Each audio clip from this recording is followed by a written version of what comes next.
నిజామాబాద్ జిల్లాలో ధాన్యం కొనుగోలు జాపింపిన అన్నదాతలు రోడ్డెక్కారు. ఆర్మూర్ రైతులు ఆందోళనకు దిగారు. తక్షణమే ధాన్యాన్ని కొనుగోలు చేసి హమాలీల కొరత లేకుండా చూడాలని డిమాండ్ చేశారు. అలాగే పండించిన ధాన్యాన్ని తరుగు లేకుండా కొనాలని ప్రభుత్వాన్ని కోరారు. మే నెలలో అకాల వర్షాలు పడే ప్రమాదం ఉందని వాతావరణ శాఖ హెచ్చరించడంతో అన్నదాతలు ఆందోళన చెందుతున్నటువంటి పరిస్థితి. సిద్దిపేట జిల్లా హబ్సీపూర్లో జాతీయ రహదారిపైన రైతులు రాస్తారోకో నిర్వహించారు. మండే ఎండను కూడా లెక్క చేయకుండా ఆందోళన చేపట్టారు. ఆరుగాలం కష్టపడి రైతులు పండించిన పంటను మార్కెట్లో పోసి అమ్ముకుందామంటే దళారులు ప్రభుత్వం గ్రేడ్ల పేరుతోటి మోసం చేస్తున్నారని ఆగ్రహం వ్యక్తం చేస్తున్నారు. ఇక రైతుల కష్టాలపైన చర్చిద్దాం. మనకు అందుబాటులో ఉన్నారు రవికుమార్ గారు, బీజేపీ నాయకులు, నుమాన్ గారు, కాంగ్రెస్ నాయకులు, గౌతమ్ ప్రసాద్ గారు, బీఆర్ఎస్ నాయకులు, బండారు రామ్మోహన్ గారు, రాజకీయ విశ్లేషకులు, అందరికీ నమస్కారం అండి. రామ్మోహన్ గారు, ప్రతి ఏటా ధాన్యం కొనుగోళ్ల సమయంలో రైతులు ఇలా రోడ్డున పడడం మనం చూస్తున్నాం. ఆందోళనలు చేయడం పొరపాటుగా మారిపోయింది. దీన్ని కేవలం ఒక పాలసీ వైఫల్యంగా చూడాలా, లేక రాజకీయ పార్టీలు ఈ సమస్యను తమ ప్రయోజనాల కోసం వాడుకుంటున్నాయా? రామ్మోహన్ రావు గారు. చక్రి గారు, మీకు, నిమాన్ గారికి, గౌతమ్ ప్రసాద్ గారికి, అట్లాగే రవి గారికి అందరికీ నమస్కారం. రాజ్ న్యూస్ ప్రేక్షకులకు కూడా. మొదటి నుంచి రైతుల పట్ల నాకు ఒక అభిప్రాయం ఉంది. ఏంటంటే ప్రకృతి ఎట్లాగో సహకరించాలి. చాలా సార్లు ప్రకృతి వల్ల నష్టపోతాం. అవును, ప్రకృతిని మనం నియంత్రించలేం కనుక దాన్ని ఏం చేయలేం మనం. ప్రకృతి వల్ల నష్టపోతే తలలు పట్టుకుంటాం. ఏం చేస్తాం, అందరం కూడా మన చేతిలో లేని కనుక. అవును. కానీ ప్రకృతి శాపం ఎప్పుడూ ఉంటది. కానీ ప్రకృతి శాపం కన్నా పాలకుల పాపం పెద్దది. నేను పాలకులు అంటే ఇప్పుడున్న కాంగ్రెస్ ప్రభుత్వం అంటలేదు. పాలకులకు ఎవరున్నా, కేంద్రంలో బీజేపీ ఉన్నా, అంతకుముందు కాంగ్రెస్ ఉన్నా, ఇవాళ కాంగ్రెస్ ఉన్నా, రాష్ట్రంలో ఏ పార్టీ అధికారంలో ఉన్నా, పార్టీలకు అతీతంగా నేను ఒక మాట మాట్లాడుతున్నాను. ప్రకృతి శాపాలు ఎప్పటికీ ఉంటాయి. ప్రకృతి శాపం కాదు, పాలకుల పాపం వల్ల రైతులు కొనాలి వెళ్ళిపోతున్నారంట. కొన్ని సమస్యలకు పరిష్కారం లేకుండా ఉండవు, కొన్ని ఉంటాయి. ఇంకా ప్రకృతి శాపం అంటే అకాల వర్షాలు పడతాయి, లేకపోతే రాళ్లు పడతాయి, లేకపోతే కరువు వస్తుంది, కాటకం వస్తుంది. ఇట్లాంటివన్నీ ప్రకృతి శాపాలు. వాటిని మనం నియంత్రించడం చేయలేము కూడా. 7 ఏళ్ల కరువు కూడా చూసినామండి నేను, భూములు అమ్ముకున్న వాళ్ళం. నేనేమంటానండి, ఇప్పుడు జరుగుతున్న క్రమంలో చూసుకుంటే పాలకుల పాపం వల్ల ఎక్కువ నష్టం జరుగుతుంది. ఇప్పుడు పండకపోతే నష్టపోవడం వేరు చక్రి. కానీ పండిన పంట అమ్ముకుందామంటే అడవి, కొందామంటే కొరివి అనే పరిస్థితి ఉంది కదా రైతుల పరిస్థితి. ప్రతిసారి రైతుల పరిస్థితి అదే ఉంది రామారావు గారు. కొందామంటే కొరివి, కొనబోతే కొరివి, అమ్మబోతే అడవి అనే పరిస్థితి. స్పష్టంగా నేను ఒక్క పార్టీని అంటలేదు, అన్ని పార్టీలు చేస్తున్న పని అదే. ఉదాహరణకు మీరు రైతులకు కావాల్సింది ఏంది? విత్తనం నుంచి మొదలుకొని, నేను స్వతంత్ర రైతు సంఘం రాష్ట్ర అధ్యక్షుడు, 2 రాష్ట్రాలు కలిపినది, అది కూడా చెప్తున్నాను. ఒక దాదాపు 150 సభలు పెట్టినాను నేను. ఇందులో స్పష్టంగా రైతులకు ఏం కావాలో తెలుస్తలేదు. ఏం కావాలో తెలియకుండా పాలకులు చేస్తున్నారు. చూడండి, మీరు గిట్టుబాటు ధర అంటారు. గిట్టుబాటు అంటే అడ్డికి 0 చక్రి. అది కాదు కావాల్సింది. లాభసాటి వ్యవసాయం కావాలి. లాభసాటి వ్యవసాయం కావాలంటే ఏంది? విత్తనం నుంచి కోత వరకు, అమ్మకం వరకు, మార్కెట్ తీసుకుపోయి అమ్మకం వరకు వారికి సరైన సౌకర్యాలు చేస్తే అద్భుతమైన పంటలు పండిస్తారు మన వాళ్ళు.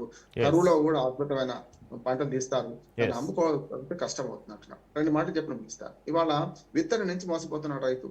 విత్తన చట్టం, నేను అడ్వకేట్ కూడా చెప్తున్నా, విత్తన చట్టం పగడబందీగా లేదు. దాన్ని స్పష్టంగా నవీకరించాలి.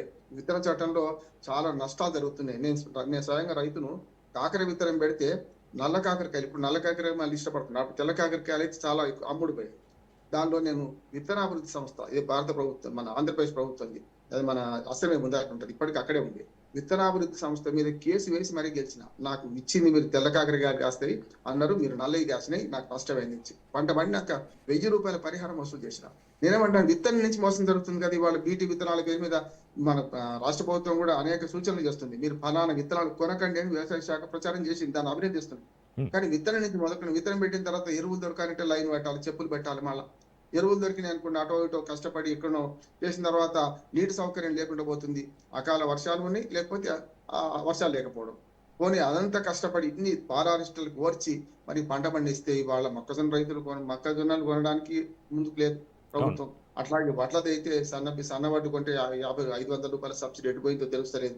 అప్పుడు ఇప్పుడు అంటున్నాను, అప్పుడైనా ఇదే కష్టాలు. ఆఖరికి వరిధాన్యం కొనడానికి గోతాలు అంటే మనకు సంచులు లేని పరిస్థితి కనపడుతుంది. నాకు ఆఖరి జనుము లేకపోతే మన సుదీర్ఘాలు లేని పరిస్థితి కనపడుతుంది. నేను ఇప్పుడు ఈ మధ్యన మళ్ళీ ఒక 10-12 సెంటర్లు తిరిగి చూశాను. నేను ఫీల్డ్ వర్క్ పూర్తిగా రైతుల పక్షాన నిలబడేవాడిని కనుక చూస్తే ఎక్కడికక్కడ ఇవన్నీ కనపడుతున్నాయి. ఇవి కూడా మనం చేసుకోలేమా? ఇప్పుడు పంట ఎంత పడుతుంది, ఏ రకంగా? కేంద్ర ప్రభుత్వం కూడా, నేను తిలాపాపం తలాపెడకని అంటున్నాను, కేంద్ర ప్రభుత్వం కూడా ఇవాళ ఈ పండిన ధాన్యాల్లో 50% కూడా కొంటలేదు అంటున్నాను. ఆనాడు కాంగ్రెస్ అయినా ఇవాళ బీజేపీ అయినా కూడా కొనకపోతే మిగతా ఏం కావాలి? అందుకనే ఎవరన్నా సరే కొన్ని మాటలు ఎట్లా ఉంటాయంటే చక్రి, ఉమ్, కొన్నిసార్లు వాళ్ళని బదనాలు తెస్తాయి. ఉదాహరణకు మనకు వ్యవసాయం దండగా అని చంద్రబాబు నాయుడు అన్నడో లేదో కానీ దాని మీద ఒక అపవాద.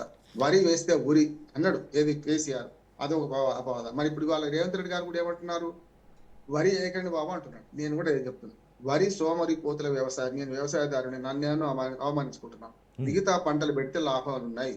పప్పు దినుసులు పండిద్దాం, నూనె గింజలు పండిద్దాం, కూరగాయలు పండిద్దాం, ఇవన్నీ మనకు లాభసాటి. ఇంకా రకరకాలు చెప్పాలంటే ఇప్పుడు ఆయిల్ పామ్ పెడదాం, ఇట్లా ఒకసారి పెడితే 20,000 దాకా మనకు దోకా లేదు. ఇట్లాంటివి చెప్పకుండా, ఇట్లాంటివి చేయకుండా ప్రభుత్వాలు ఏం చేస్తున్నాయంటే వరి ధాన్యం కొంటా అంటున్నాయి. ఇప్పటికి మూడు మూడు పంట అంటే 3 సంవత్సరాలు పంట పండకపోయినా బఫర్ స్టాక్స్ మన దగ్గర ఉన్నాయి. భారత ప్రభుత్వం ఎఫ్సిఐ గోదాంలో మూరుగుతున్నాయి. అందుకని ఆ మధ్యన ఆహారాన్ని ఉచితంగా పంచండి, బియ్యాన్ని ఆ సముద్రంలో వారవస్తారని సుప్రీంకోర్టు సూచనల మేరకు ఆహార భద్రత చట్టం వచ్చింది. కనుక ఇది చాలా పెద్దది. ఇప్పుడు చెప్తే రామాయణం అయితే మనం ఏమన్నట్టు రాస్తే భారతం అవుతుంది, సమస్య కాదు. రైతు కష్టాలు తీరాలంటే ప్రభుత్వాలు లాభసాటి వ్యవసాయం చేయకపోవాలి. yes, హల్లికి హల్లుతున్న గిట్టుబాటు ధర అనే పేరు మీద ఏదైతే మద్దతు ధర ఉందో, మద్దతు ధర పూర్తిగా బూటకము. శాస్త్రీయంగా మద్దతు ధర నిర్ణయించకుండా రైతు పెట్టుబడితో పాటు రైతు కుటుంబం యొక్క మొత్తం శ్రమను లెక్క చేసుకుంటే తప్ప సాధ్యం కాదు. మేము 100-50 సభలు పెట్టి చాలా మంది తమ సొంత కష్టాన్ని లెక్క తీసుకుంటారు. భూమి దేవుడు ఇచ్చింది కదా అనుకుంటున్నారు. భూమి దేవుడు ఇచ్చిందంటే భూమి కూడా కౌలు కడుతున్నాం కదా. మరి కౌలు రైతుకు ఎట్లయితే కౌలు పడుతున్నాడో, వ్యవసాయం చేసుకునే సొంత రైతుకి ఆ కౌలు లెక్క పెట్టుకోవాలి కదా. అవును. కౌలు లెక్క పెట్టిన సొంత వ్యవసాయంలో కుటుంబం అంతా పనిచేసిన లెక్క పెట్టుకుంటే రైట్, ఆ వచ్చే 10 రూపాయలు కూడా రానట్టే లెక్క. రైతు మోసపోతున్నాడు. రైతు గోస ఎద్దేడిసిన వ్యవసాయం మనకు రైతు ఏడ్చిన మన రాజ్యం బాగుపడది. దయచేసి అన్ని పార్టీలు నా విజ్ఞప్తి ఏంటంటే దయచేసి రైతు సమస్యలు ఇంకా తీవ్రంగా పట్టించుకో. మీ రాజకీయ విమర్శలు పక్కన పెట్టండి. రైతు సమస్యలు ఉన్నాయి, నేను వినతి చేసిన వీటిని గురించి పట్టించుకొని పరిష్కారం అయిపోండి అని నా ఉద్దేశం.